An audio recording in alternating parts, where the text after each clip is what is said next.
Hello everyone.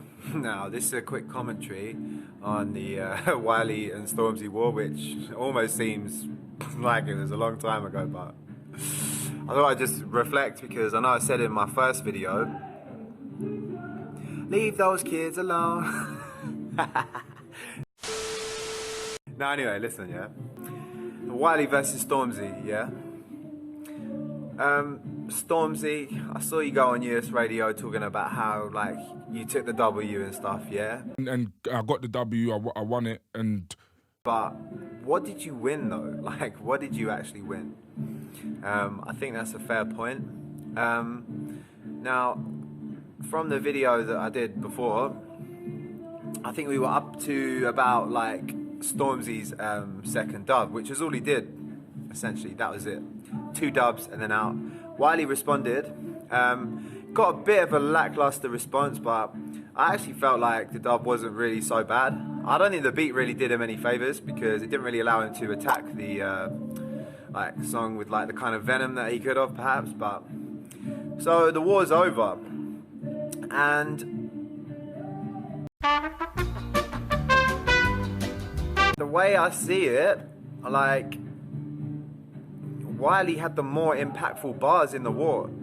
Obviously, all the Stormzy fanboys are saying, "Oh, Stormzy killed Wiley because, you know, he had a few surface level insults and he said this and that." But when you listen to what Wiley was actually saying, a few of those points really kind of ring true, and it kind of hit home essentially. I thought the biggest point of all is where Wiley said, because Wiley's second up, where he said, "Everyone wants to be pop until the pop drops you on the floor," or something along those lines. We all want to be the rich black kid until we go pop, then the pop drops us on the floor. It's so true. Obviously, Wiley has been there, he's done that, he's explored pop.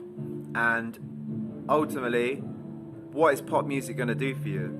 You know, the mainstream will kind of permit you to make your music, and then when they're done with you, they'll chew you up and they'll spit you out, essentially. And Wiley's been there. And yeah, like, respect for Stormzy for, you know, getting involved, but like to then go on US radio flexing like he won something, and yeah, he paid respect to Wiley, but he kind of backhanded him by saying, "Oh, I don't respect him as a man."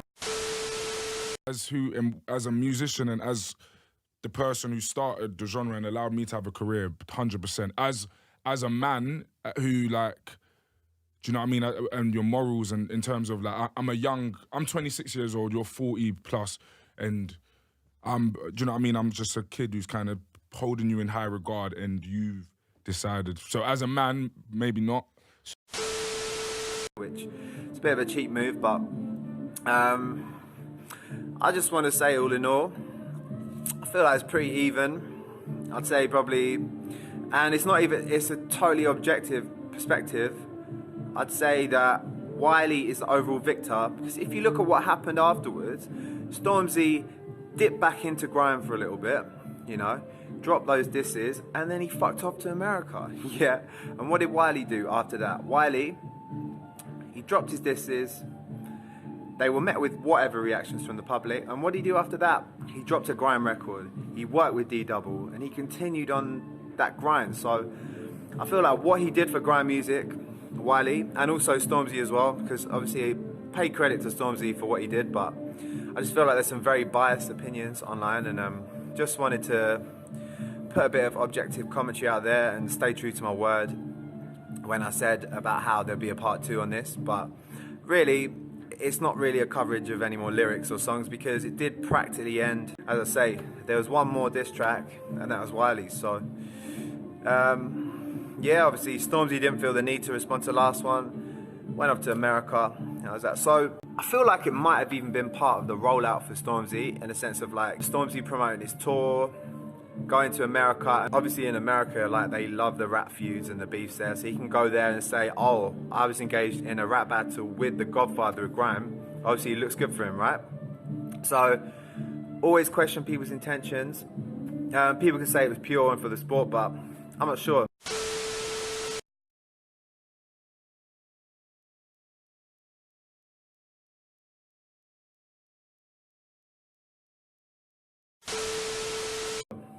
it kind of reinforces Wiley's point about the whole culture vulture situation, because the people will use grime, you know, to get to certain places, and when they don't need grime, they'll discard grime as if it doesn't even exist. So I'm just here to say grime is alive. Let's support Wiley, yeah, because that's a true grime don right there.